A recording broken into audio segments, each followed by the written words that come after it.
Chères téléspectatrices, téléspectateurs et internautes, vous suivez la 437e édition de la série hebdomadaire sur Radio-Télé Guinée, OCPA Magazine. OCPA Magazine, c'est l'émission de l'Ordre des comptables professionnels agréés d'Haïti qui vous enseigne sur la comptabilité, l'audit, la fiscalité, la finance, les finances publiques, l'éthique, le droit, la gestion, les nouvelles technologies d'information et de la communication.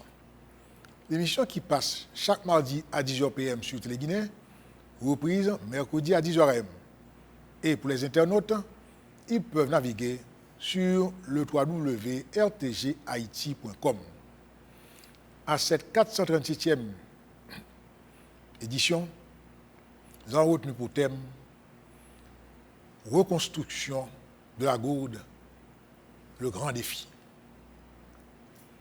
Pour avoir cette émission, nous avons à la fois le plaisir et le privilège de partager le plateau avec l'auteur de l'ouvrage intitulé « La reconstruction de la gourde ». Le thème est assez évocateur. Reconstruire la gourde. La gourde doit être reconstruite. Elle n'est pas déjà construite. Eh bien, l'auteur de l'ouvrage est, je dirais, un professionnel qui se passe de présentation.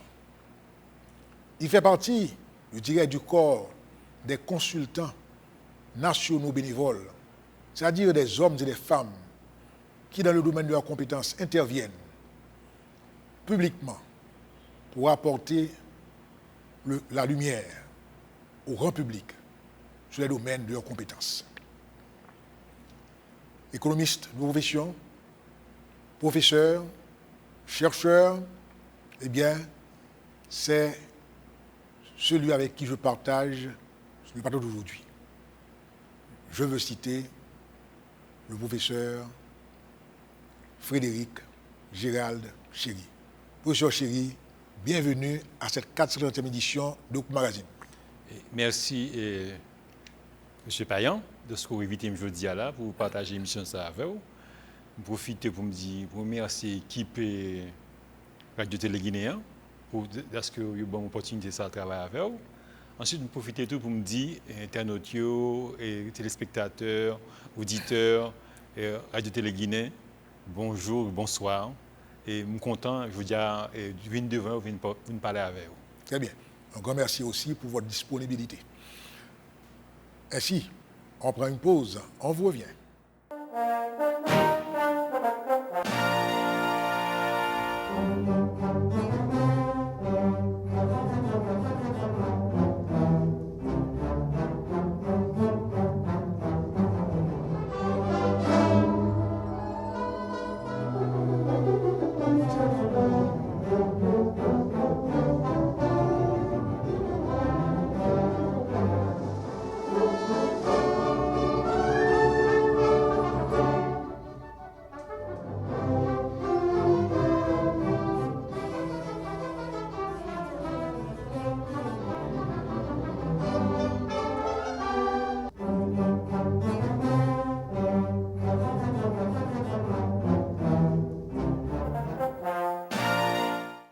Chères téléspectatrices, les spectateurs, nous vous rappelons que l'Ordre des comptables reçoit les inscriptions en son local à la rue Par-Amérique à Pétionville de 9h à 4h PM.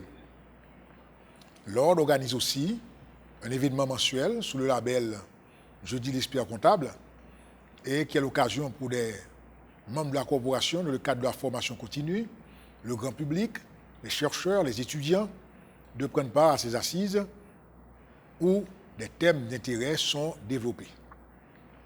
Je rappelle encore une fois, il ne s'agit pas uniquement de faire état de la comptabilité, de la fiscalité, mais il y a un ensemble de thématiques qui intéressent le grand public en matière de gouvernance, d'économie, etc.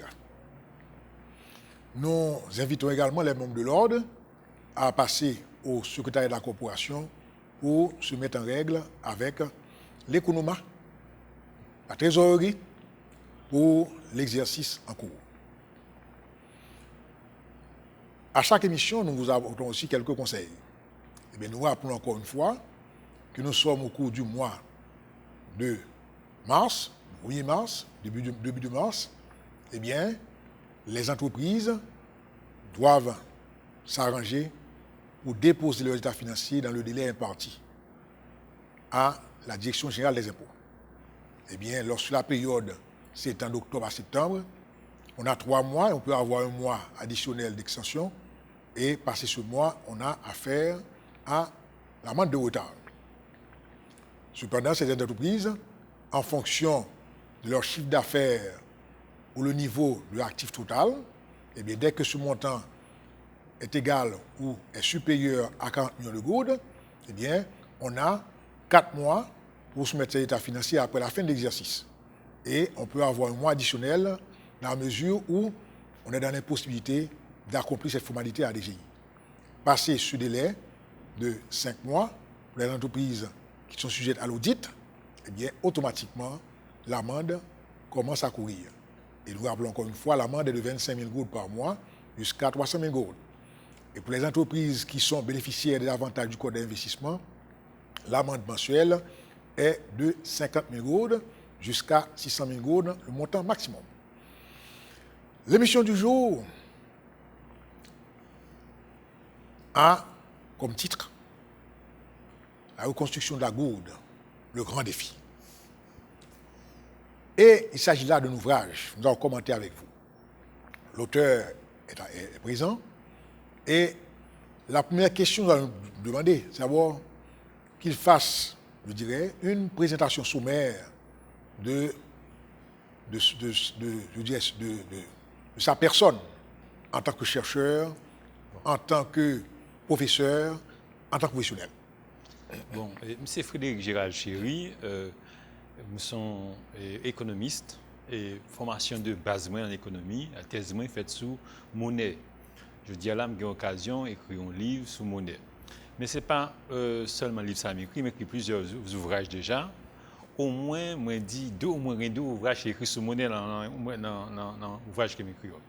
M'enseigner dans la faculté dans l'Université d'État d'Haïti, dans la faculté des sciences humaines, et aussi récemment enseigné dans le CTPEA. Actuellement, je enseigné encore, je accompagné les étudiants à l'Université Kiskeya. Donc, moi, versé en pile dans la recherche, parce que c'est là où je joue une opportunité de dialoguer avec un paquet de monde sur l'économie haïtienne et comment l'économie haïtienne a reconstruit. Donc, toujours disposé pour me parler de recherche sur l'économie en Haïti, parce que je pense que c'est une contribution citoyenne que je fais à pays. Très bien. Alors, en matière de recherche, il y a toujours un objectif principal, une idée principale, une idée maîtresse. Donc, pour écrire un ouvrage, pour présenter un travail de recherche et pour faire un exposé, il y a une méthode, il y a une idée principale. De cette idée principale découle l'ensemble d'idées, je dirais, secondaires. Alors, M. Chéry, quelle est l'hypothèse de base pour parler de la reconstruction de la gourde? Bon, actuellement, le pays d'Haïti a un problème monétaire qui est très sérieux. Et le problème monétaire très sérieux, il pose un problème fiscal tout. Parce que les pas gagnants, les monnaies n'ont pas marché bien, les finances publiques n'ont pas marché bien, et les finances publiques ont marché mal, les monnaies ont marché mal. Le problème qui est posé. Le problème qui est posé dans l'économie haïtienne, c'est que l'économie a changé. Depuis 1804, le pays a mis en place, un système économique en place. L'économie a changé. Et tu comprends qu'il y a des gens qui sont en cadre économique, il y a l'autre acteur qui vient tomber dans l'économie.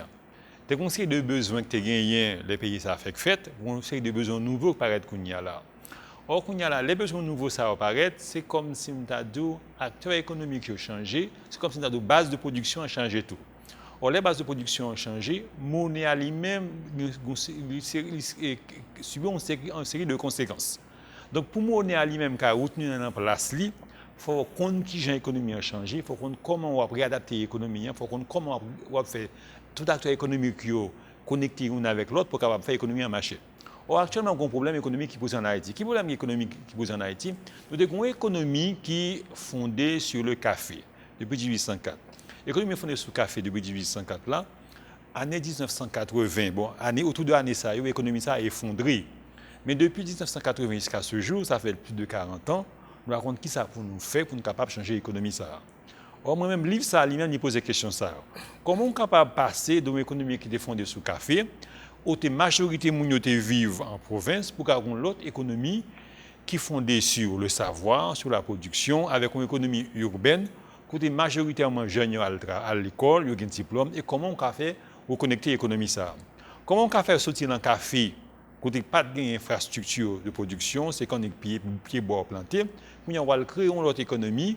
Quand il faut mettre une infrastructure de production, il faut mettre une série d'acteurs économiques souterrains, pour être capable de gérer tout le bagage. Il faut une nouvelle façon pour les crédits à circuler, il faut pour mon travail, pour être capable de rembourser le crédit. Quand il y a là, c'est qui défi qui gagne dans l'économie haïtienne, comment acteurs économiques, comment l'État, comment l'entreprise sont capables de répondre à des défis. Le livre, c'est ça le répondre. C'est-à-dire, c'est comment nous changer la façon de nous gérer la monnaie pour être capable d'accompagner le changement qui est fait. Lorsque une économie qui est chita sur le café, il y a une économie qui majoritairement fonctionnait avec la ville, dans la ville. C'est le problème ça qui posé. Donc, ça voudrait dire que le titre, à savoir la reconstruction de la gourde, fait référence bien à une nouvelle définition de l'économie haïtienne, c'est-à-dire reconstruire l'économie haïtienne. Oui, mais divorcer avec le passé. Oui, mais ça gagne. Parce que là où l'économie a été mise en place après l'indépendance, où tu viens gagner, c'est marché et c'est les gens qui importé, c'est étrangers qui ont fait comme circuler dans l'économie. C'est eux qui portent l'argent, c'est eux qui achètent le café, c'est eux qui achètent le bois avec quoi qui sortit en Europe ou bien aux États-Unis. Donc c'est les gens qui fait l'argent circuler dans l'économie. L'État prend l'argent ça, l'État prend partie là-dedans, ou bien classe dirigeante qui prend partie et bien bourgeoisie qui prend partie là-dedans l'argent ça, même qui fait l'argent circuler dans le milieu urbain, dans le milieu rural là. Donc mais comment l'économie a fonctionné? Il y a là une économie côté étranger pas tellement porter l'argent là-dedans. OK, ensuite tout l'économie que nous avons avec après 1804 là, c'est une série de production qui va te mettre l'argent sur eux. Nous disons ça, il n'y a pas de monnaie. Quand il y a là, ça a été gagné comme produit, tout ça a été gagné comme produit, tout capable de vendre, tout ou investir là-dedans, il faut tout ou investir dans la connaissance là pour eux. Et ça demande une réorganisation économique. Il faut réorganiser l'infrastructure, il faut réorganiser les savoir-faire, il faut réorganiser un paquet de secteurs de production pour être capable de faire tout produit commercialisé. Or, vous avez une économie qui est fondée seulement sur le café, où il y a n'importe qui bien qui gagne l'économie haïtienne capable de vendre sur le marché international, même sur le marché national. Or, pour bien savoir qu'à vendre, il faut accepter d'investir là-dedans. Il faut accepter d'investir dans la connaissance sur bien ça. Donc, il faut accepter que nous voyons acteurs qui portent des connaissances. Il faut que l'État mette l'argent pour tout bailler ça au café. Or, c'est l'économie économique qui a fonctionné. Ça a demandé pour refonder l'économie. Ça, c'est une reconstruction. On va reconstruire à la fois l'économie, on va reconstruire, on va mettre en place une série de nouveaux acteurs qui sont capables de faire l'économie en marché. Or, si acteurs ne sont pas capables de se place, il va avoir besoin de financement. Et si il va avoir un financement, l'économie va abriter comme ça, vivre en 1804. Donc, c'est ça qui est posé comme défi. Donc, il faut nous reconstruire tout acteurs, tout secteur, il faut nous reconstruire les connaissances qui gagnent tout pour être capable de une nouvelle économie. Très bien. Mais alors, dès qu'on parle de reconstruction, l'homme est généralement, je dirais, un peu lent à accepter le changement. Des fois même, c'est une hostilité face au changement. Et ça requiert également une attitude, un comportement. est-ce que l'agent économique haïtien, confondu, tout type, pas vrai, est prêt à emboîter le pas par rapport, je dirais, parce que la concurrence maintenant devient une concurrence mondiale. Chaque pays cherche à tirer ses avantages. Et cette nouvelle définition de l'économie, cette réorganisation de l'économie, est-ce qu'elle est déjà dans la pensée des gens, selon vous? Bon, il y a deux niveaux, là on parle de monnaie, il y a deux niveaux dans la monnaie, il faut nous bien comprendre pour nous voir comment la construction est faite. Mon premier niveau dans la monnaie, c'est si nous avons un crédit, on peut travailler avec crédit pour rembourser crédit. Or, on travaille avec crédit, c'est si on a un potentiel, c'est si on a une capacité, si on a une connaissance, si on a comment pour gérer. Or, comment pour gérer, c'est construire individuel.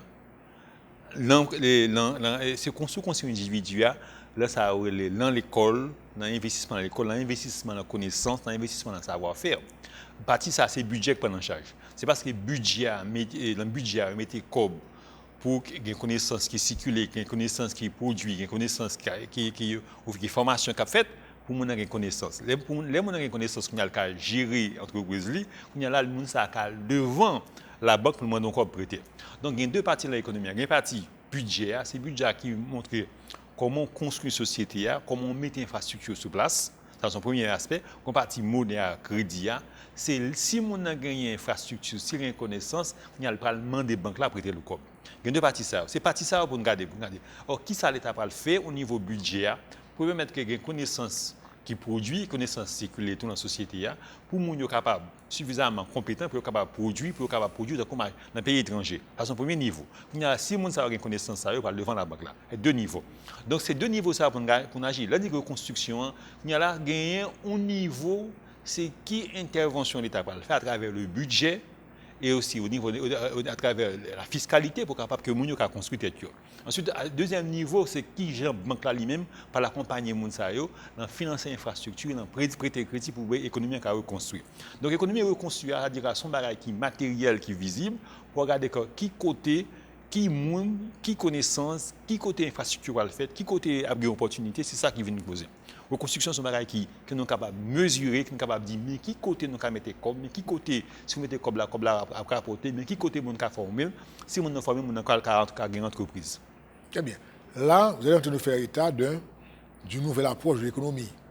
Et vous allez faire état du budget. Le budget est annuel.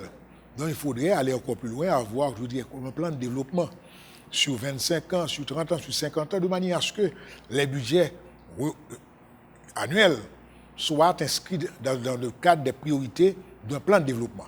Est-ce que cet ouvrage, que vous avez fait remarquer, par rapport à son approche, je veux dire, futuriste, puisque vous parlez de réorganisation de l'économie, vous avez fait référence au passé d'un mode de vie qui remonte en 1804, et vous avez fait remarquer qu'il faut de nouveaux savoirs.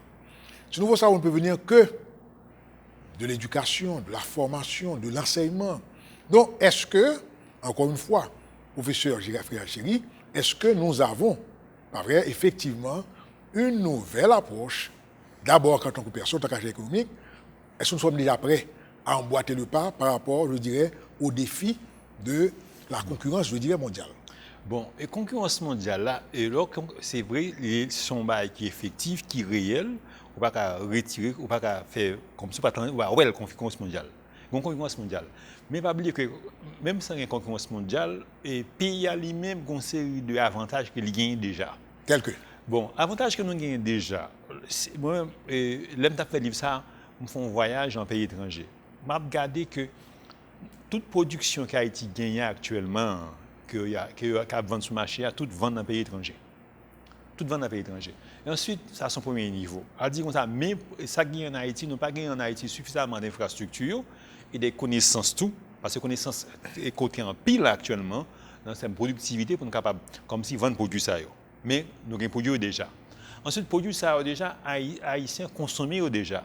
Mais le problème qui vient en Haïti, même si nous-mêmes consommons déjà, mais nous avons suffisamment de diversité dans la façon de nous faire manger, dans la façon de nous consommer pour nous capables, comme si créer de nouveaux marchés avec produits.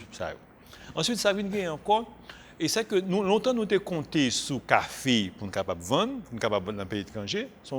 Donc, quel que soit le produit que nous gagnons, nous vendre dans le pays étranger. Mais moyennant que nous avons connaissance pour vendre dans le pays étranger. Donc, ce sont des avantages. Avantages, ça, nous avons construit au niveau national. Ensuite, tout, connaissance qui a circulé au niveau mondial. La connaissance qui a circulé, ça, c'est nous capables d'adapter par rapport à nos besoins au niveau national. Ça, c'est pas possible. Or, ça nous besoin, lorsqu'il y a une opportunité, lorsqu'il y a un potentiel, ça nous besoin que un budget, côté monde qui a fait budget, comprendre enjeu ça, et dans le budget, ça, mettre des moyens pour capable faire en sorte que savoir-faire, savoir, passer de gens qui circulent à travers le monde, passer à producteurs. C'est-à-dire nous avons une jeunesse pour nous former, jeunesse là, pile jeune besoin de former en grande entreprise, mais pas gagner ça, savoir-faire et connaissances pratiques. On a besoin que le budget lui-même organisé de manière à ce que connaissance arrive toucher les jeunes. À partir de ça, les jeunes sont capables de créer une entreprise. À partir de là, nous comprenons que le pays a réorganisé. Mais l'organisation du pays, l'économie du pays, demande tout qu'on ait une sorte de une perspective dans le futur. Comment nous allons organiser l'infrastructure? Or, l'infrastructure n'est pas gérée. Comprend par exemple, comprend un système d'irrigation, comprend marché public, toute question ça, comprend tout ça, ça nous les sites touristiques, il n'est pas géré, il n'y a pas de connaissance pour eux, il n'y a pas de connaissance pour eux. Toute bagage ça mérite gérer. Et c'est là gérer toute infrastructure ça, il y a des entreprises nouvelles qui paraissent, qui peuvent collecter sur l'infrastructure ça, c'est une opportunité. Ensuite, il y a tout ça, les connaissances. Connaissances en Haïti, ce n'est pas un bagage qui va organiser de manière systématique. À savoir que si nous besoin de un produit, qui est-ce qui va le même conseil, comment nous faisons un produit. Or, toutes les ça, ce sont des opportunités à la fois de connaissances et aussi de création d'entreprises. Tout ça, on ne va pas gérer. Or, toute question, ça va nous demander pour nous gérer de manière systématique. Nous ne pouvons pas arrêter seulement l'économie café, ou bien l'économie seulement, on a dit qu'on a un étranger qui vient investir. Il faut faire effort sous tête par nous tout pour nous dire, mais ça, nous allons le faire, mais comment nous allons organiser connaissance, comment nous allons organiser base productive là, de manière à ce que nous allons gérer une économie nouvelle. C'est toute question ça à poser qu'on y a là. Ce sont des défis, mais nous allons poser des défis ça de manière théorique. Ensuite, quitte à ce que vous avez des acteurs qui veulent entrer dans des défis ça, ensuite répondre de manière pratique comment on résout les questions économiques ça. Très bien. Alors là, lorsqu'on parlait de l'économie telle que ça se faisait dans le passé, où la base était l'exportation du café, aujourd'hui, c'est l'inverse. Nous sommes un pays d'importateurs. Oui, effectivement. Et la production est très faible.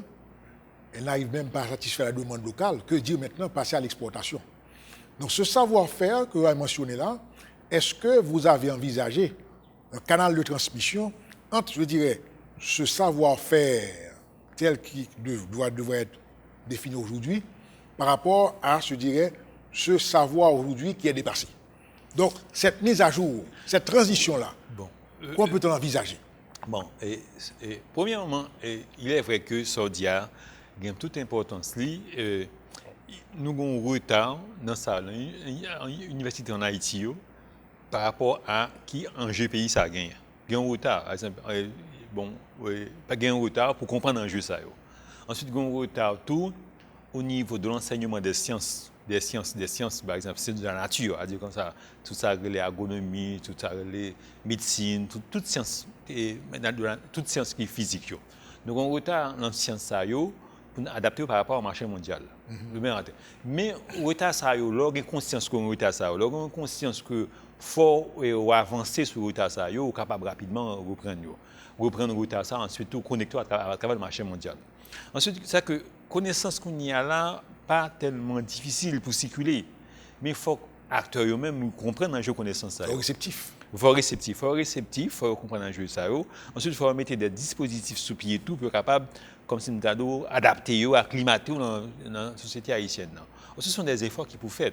Or, c'est pas, il est vrai que je viens des gens qui douent comme ça, qui stratégie le café en tant que pays, mais il faut que les pouvoirs publics soient aussi disposés aussi. Par exemple, à écouter aussi, à savoir aussi comment faire. Or, ici, le problème qui vient de gagner ici, c'est que nous difficile de passer de la connaissance à l'application des connaissances. Très bien. C'est ça que nous posons. C'est-à-dire comme ça, il est vrai que même qu'on écrit, c'est pas pour une fois, bon, même pour expérience ça, c'est pas pour une fois la écrit. Même qu'on écrit, c'est rarement au monde que voit. Ça écrit, ça pour ça t'es dit ça, pour ça écrit, ça écrit. Ça envie dit. Ensuite, nous pas gain temps tout pour nous pas niveau enseignement en Haïti, pas permettre que nous faire enseignement sur ça écrit tout. Ce problème lié, qui fait que même l'or écrit, où l'on sort de comme si dans l'isolement, parce que si tu as mis en place pour permettre que on passe de l'écriture, de la théorie à la pratique, pas fait. Or ça c'est un problème que nous avons déficit sur lui. On ne sait pas, à dire nous inviter comme si étrangers viennent faire séminaire de formation, mais ne pas inviter autres haïtiens parler de travail. Qui fait qu'on a une difficulté nous-mêmes pour nous passer de ça, nous faire une écrit comme théorie pour nous appliquer au niveau où sa société a besoin. Or, ce n'est pas que ça ne écrit pas bon, c'est pas ça qui gagne.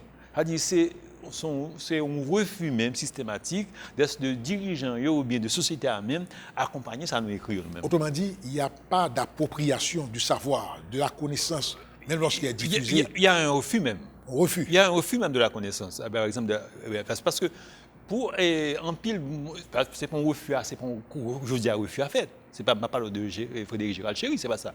Refus à pas fait comme ça. C'est-à-dire comme ça, pays ça depuis ce colonie, tout a toujours que jeunes pour aller étudier dans un pays étranger. C'est-à-dire comme ça, parents ou bien l'État haïtien pas prendre professeurs haïtiens comme des passeurs de savoir. C'est un problème qui pose. C'est-à-dire comme ça, société distinguer qui est la société de manière générale, distinguer qui est-ce qui peut enseigner Timounio. De manière générale. On l'aura devant 1860 et les dirigeants haïtiens cherchaient étrangers pour enseigner haïtien. En Haïti, en tête haïtien, et enseignants haïtiens, chercheurs haïtiens par cas, on passeur de savoir. Les crimes et son bagage, ça les cas pas tellement important. Or, c'est une difficulté que nous gagnons. C'est-à-dire comme ça, grand plus jeunes qu'on forme, le cadre ouais jeunes, ils vont dans un pays étranger. C'est comme si ça fait sans mettre au profit de société à travers jeunes, ou perdu les. Or, c'est parce que la société allemande, il faut comprendre ça. Or, une société qui prend comme si le monde qui a comme passeur de savoir, pas faire développement économique. Parce que le développement économique, comment on le fait? C'est parce que jeunes qu'on enseigne, jeunes n'ont qu'à dépasser. Si jeunes n'ont pas qu'à dépasser, jeunes n'ont pas faire économie, pas avancer devant. Or là, seulement on prend seulement le monde sur un pays étranger pour mettre dans l'économie, c'est qu'on ne peut pas améliorer rien. Il est vrai que nous sommes capables de porter de nouvelles connaissances, mais l'économie pas chita seulement sur porter de nouvelles connaissances, l'économie chita sur l'amélioration de ce que l'on fait. Tout pas qu'à améliorer les connaissances, pas qu'à améliorer les techniques, ça va porter gagner, on fait le mieux, donc il ne peut pas faire croissance économique. C'est une raison qui fait que le PIB pas qu'à avancer, même quand l'État haïtien investit beaucoup dans le PIB, le PIB pas qu'à avancer, parce que l'économie, de manière générale, est fondée sur l'effacement des connaissances de la société par des connaissances qui arrivent ailleurs. Donc, nous faisons actuellement, c'est-à-dire, si on a parlé de monnaie, si on a parlé d'amélioration, si on a parlé de productivité, pour capable faire monnaie à plus fort, il faut que nous acceptions que nous avons une série de connaissances qui sont déjà dans la société. Et les connaissances, c'est eux-mêmes qui mettent en valeur, qui améliorer pour faire l'économie avancer. Très bien. Puisqu'il faut faire avancer l'économie, donc à la seconde partie de l'émission, on va voir particulièrement le rapport de la production, la monnaie, de manière à ce qu'on puisse bien comprendre que la reconstruction de la gourde est uniquement symbolique. Ça y est de la reconstruction de la production nationale. On prend une pause, on vous revient.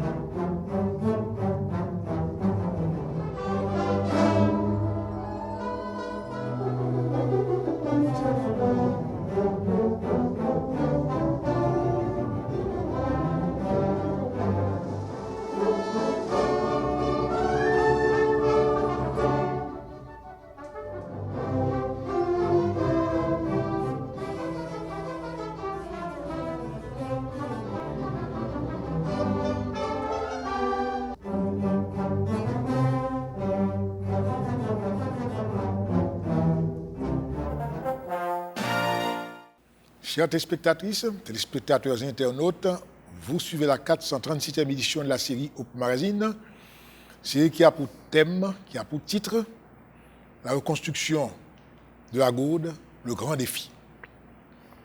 Notre invité, le professeur Frédéric Gérald Chéry, auteur de l'ouvrage La reconstruction de la gourde. Au cours de la première partie de l'émission, l'auteur a bien fait état de son hypothèse et de son constat, et également des éléments de solution devant permettre la redéfinition, la réorganisation de l'économie haïtienne. Autrement dit, il a utilisé la goutte en tant que symbole. Eh bien, au cours de la seconde partie de l'émission, nous allons voir avec lui ses conclusions. Et la première question que nous allons adresser, professeur Chéri, puisque le commun des mortels assiste à une appréciation de la goutte par rapport au dollar, peut-on dire que la goutte s'est déjà reconstruite ou est en train de l'être? Oui, grande appréciation de la goutte par rapport au dollar, et c'est vrai, c'est certain, mais ce n'est pas encore la reconstruction de la goutte. Ce n'est pas l'effet de la production, si vous voulez dire. Non, ce n'est pas encore la production, il n'y a pas encore de nouveaux acteurs supportant la monnaie nationale. On n'a pas changé en termes de gestion du savoir, gestion du budget. Il n'y a aucun nouveau acteur qui soit soutenu par le budget. Donc on ne saurait dire qu'il y a une reconstruction de la goutte. Seulement il y a un ensemble de mesures ponctuelles prises au niveau de la Banque centrale, c'est-à-dire, mais qui n'arrivent pas à rétablir l'équilibre. Par exemple, la gestion de la monnaie au niveau des marchés. C'est-à-dire, d'ailleurs, il y a deux marchés. Il y a un marché formel, il y a un marché informel. Et sur le marché informel, la goutte le taux de change est plus élevé par rapport au marché formel. Donc, on ne saurait dire qu'il y a reconstruction. Et ensuite, les bases de l'économie, rien n'a changé rien n'a changé. Quand on parle de reconstruction, on parle de mouvement à long terme, c'est-à-dire il va y avoir les investissements. En plus des investissements, il va y avoir de nouveaux savoir-faire, il y a de nouveaux acteurs. Ensuite, les produits haïtiens devraient être réappréciés sur le marché, aussi réappréciés au niveau de la consommation. On ne voit pas encore ces signes-là de la reconstruction de la goutte. C'est-à-dire on ne voit pas de nouveaux produits qui arrivent sur le marché, on ne voit pas de nouveaux acteurs qui arrivent et qui soutiennent la monnaie nationale. Très bien. Alors, professeur Chéri, et puis vous faites état de savoir, de savoir-faire. Mais à travers l'ouvrage, on n'a pas noté, je dirais, l'apport de la technologie, comment la technologie peut faciliter, je dirais, l'appropriation de ce savoir, de ces savoirs, et convertir ces savoirs en savoir-faire. Donc, est-ce que, dans l'ouvrage, ça est-il d'une omission, ou bien la technologie se trouve développée de manière, je dirais, plus subtile? Non, voici. On ne parle pas de ça, comment. Ce n'est pas un livre qui est fait sur le savoir et les savoir-faire. Le livre aussi n'est pas fait sur les infrastructures de production. Le livre est fait sur comment les infrastructures de production, comment les savoirs et les savoir-faire pourraient être connectés à la monnaie nationale. On parle de ça. Voici. Toutefois, dans le livre, on a parlé de 4 grands secteurs qu'on devrait reconsidérer dans l'économie nationale. Il y a le secteur des infrastructures, il y a aussi le secteur, par exemple, il y a les industries technologiques, il y a aussi les industries de transformation et aussi les industries de distribution. Et pour les industries des infrastructures, bon, c'est-à-dire pour les infrastructures, c'est que pour l'instant en Haïti, elles ne sont pas gérées. Et on n'a pas les connaissances standards pour les gérer.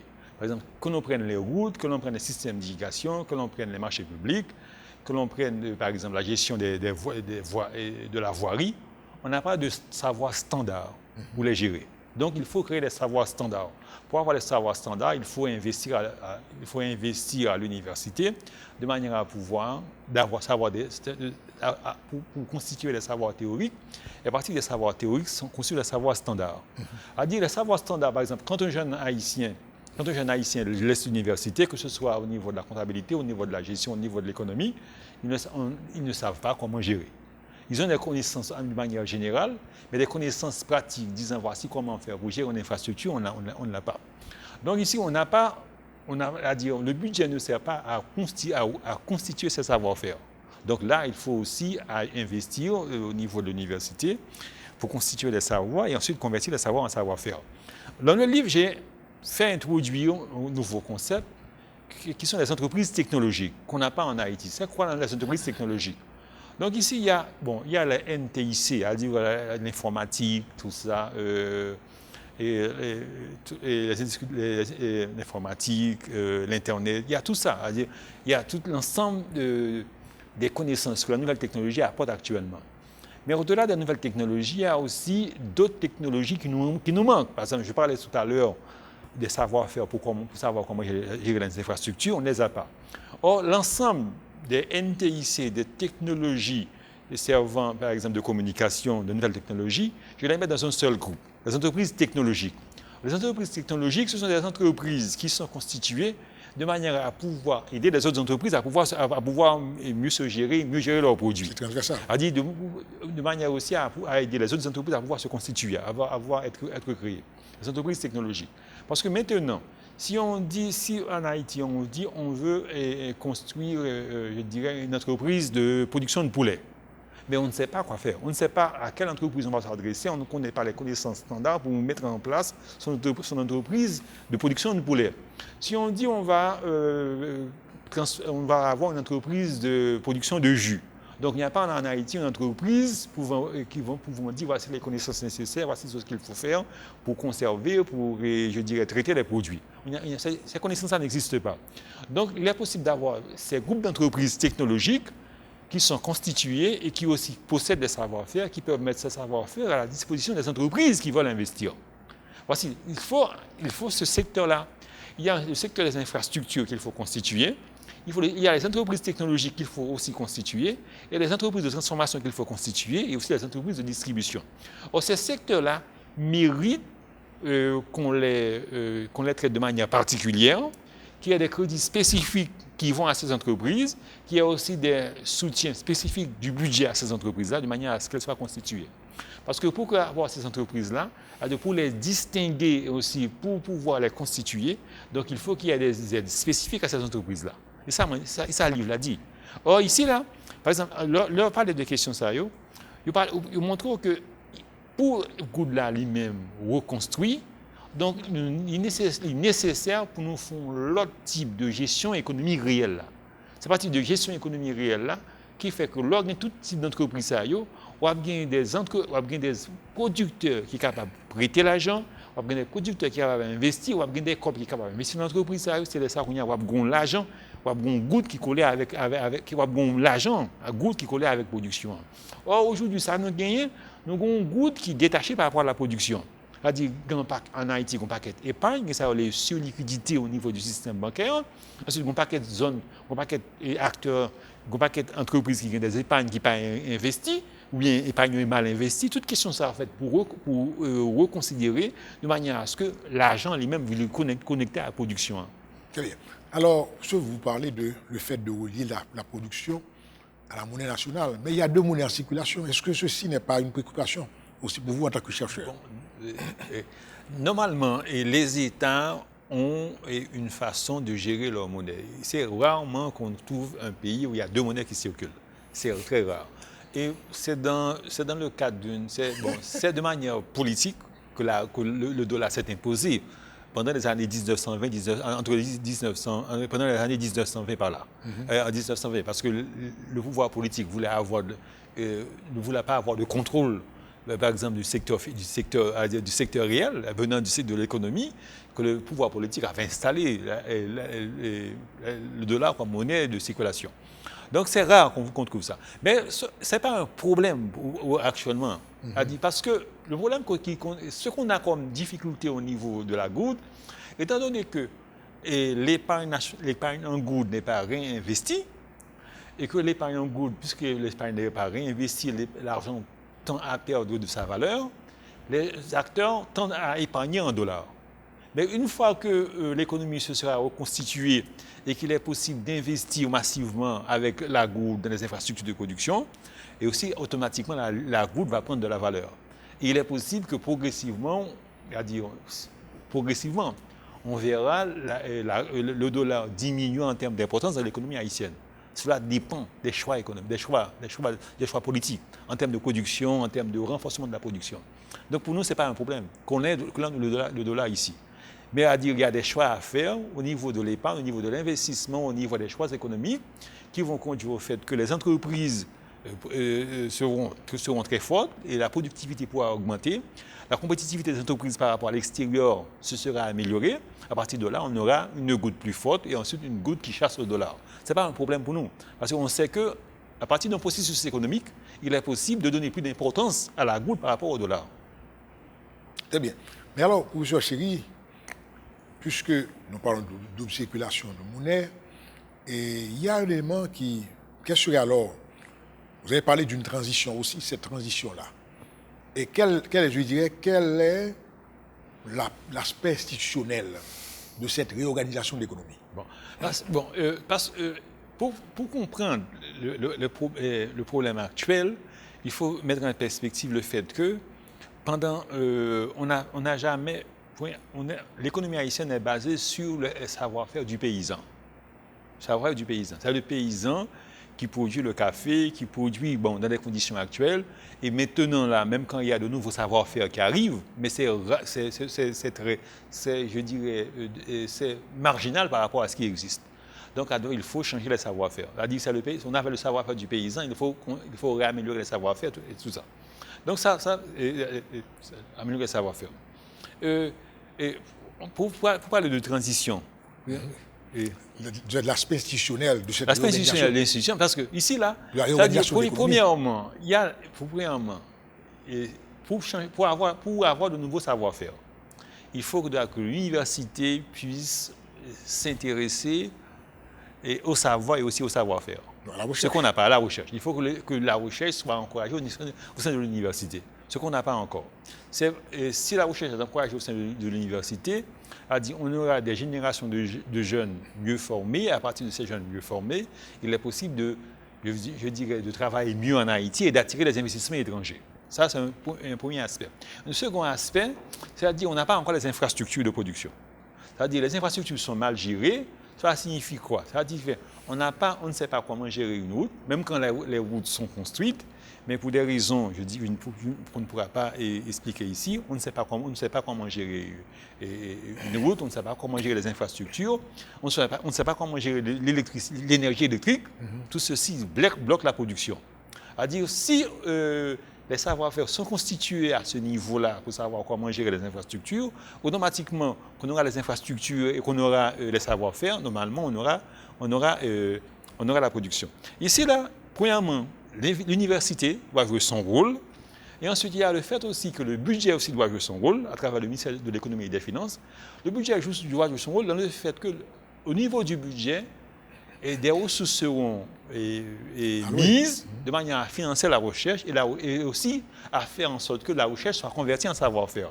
C'est parce qu'aujourd'hui, là, on n'a pas ce budget-là. C'est-à-dire, on ne sait pas si l'État finance la recherche, on ne sait pas si les chercheurs haïtiens sont disposés aussi à faire de la recherche pour leur propre pays. On ne sait pas. On ne sait pas aussi si les autorités qui gèrent la recherche aussi sont disposées aussi à gérer la recherche, tout ça. On ne sait pas encore ça. Il faut que la recherche joue son rôle, il faut que le budget joue son rôle. Et ensuite, au niveau aussi des finances publiques, il y a des acteurs aussi qui doivent jouer leur rôle aussi.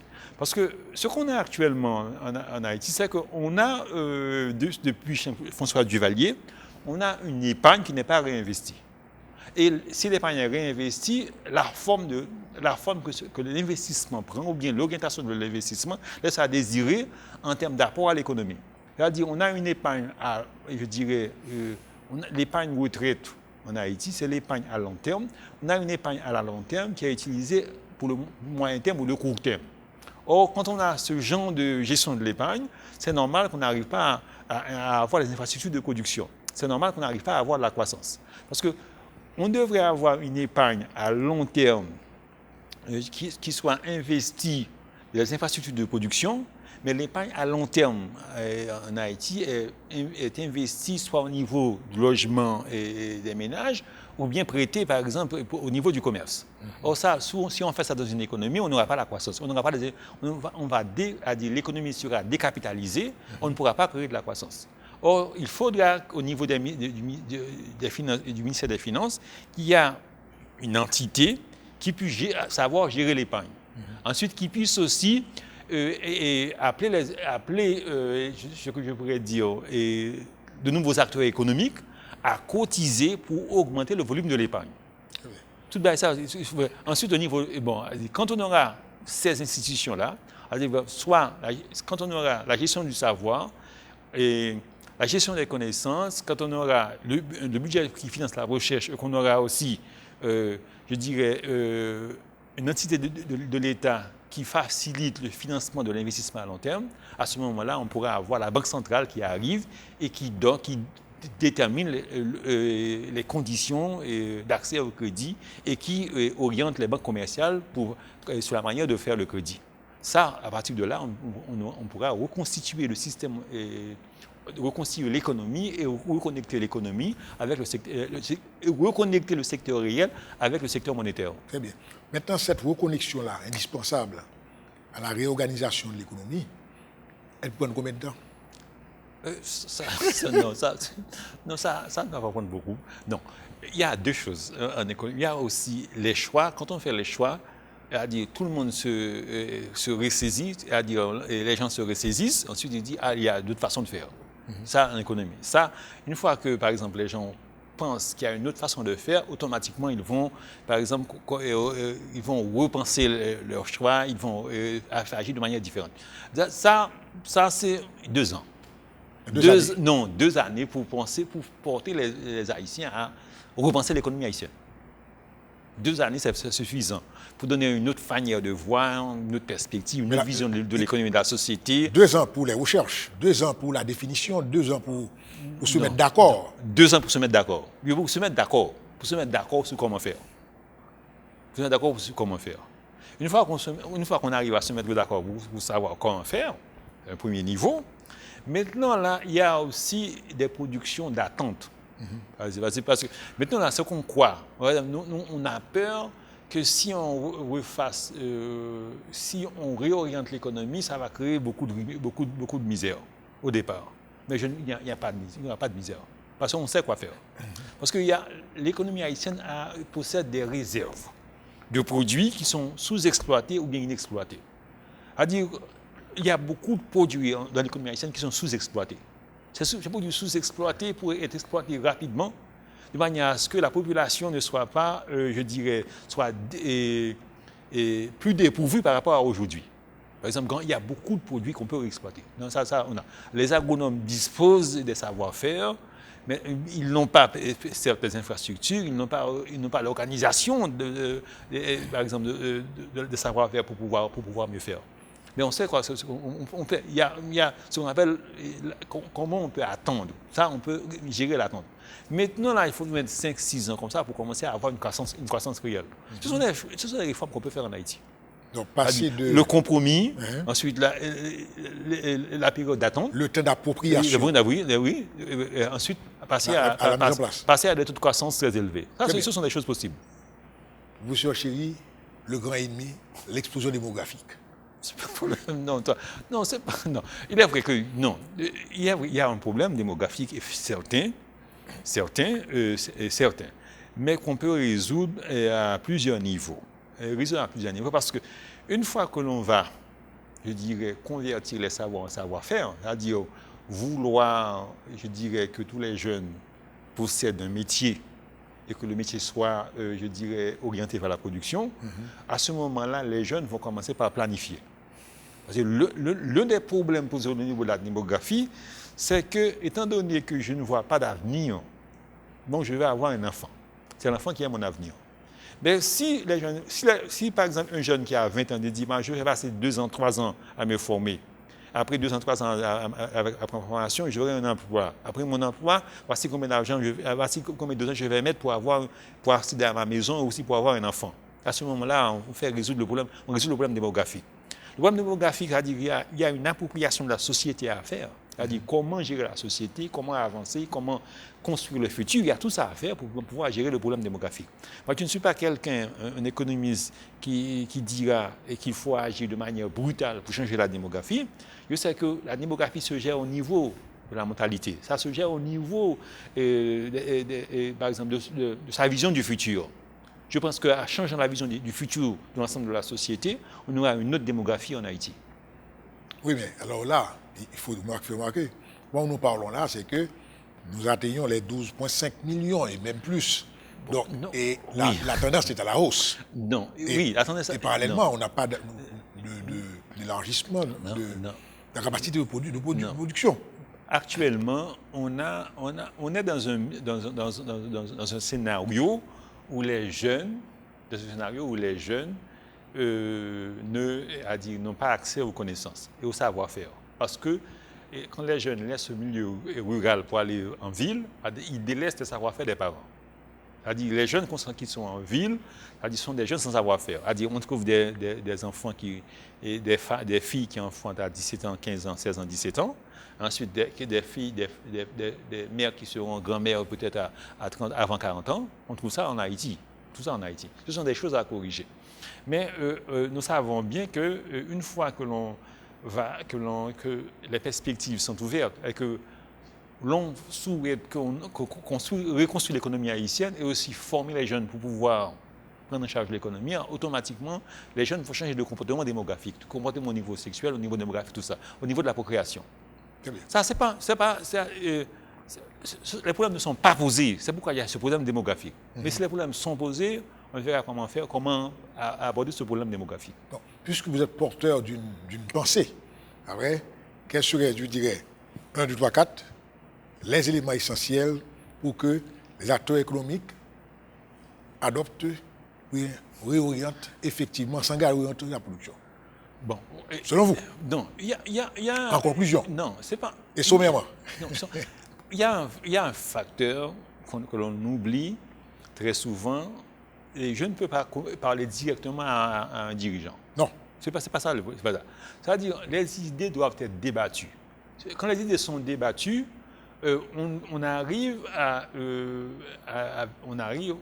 des acteurs économiques sont conscients de ce qu'il faut faire. Ce n'est pas un auteur qui est conscient et des dirigeants qui sont conscients, mais l'ensemble de la société. Et l'ensemble des individus sont conscients de ce qu'il faut faire. Les idées sont débattues. Alors, quand les idées sont débattues, maintenant, on peut passer au choix, comment organiser le consensus. Ça prend du temps. Ça demande qu'il y ait un espace de débat sur les productions intellectuelles et aussi que les gens soient intéressés au débat. Ça demande qu'il y ait une université aussi qui soit intéressée à valider ou aussi à critiquer, à commenter les productions intellectuelles nationales. À partir de ce moment-là, maintenant là, on peut organiser les choix. Parce que personne ne peut pas, un gouvernement ne peut pas faire des choix sans les citoyens.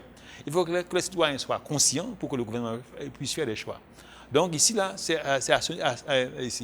premièrement, il y a la diffusion des idées. Après que les idées soient diffusées, donc ici, là, on organise le consensus. Après le consensus, on saura comment organiser la politique économique, comment négocier avec les acteurs pour organiser la politique économique. Très bien. Ainsi prend fin la 433e édition de la série, l'ouvrage intitulé « La reconstruction de la gourde ». Quel défi! Et nous avons un grand merci au professeur Fitzgerald Siri pour ce travail de recherche et débat ouvert.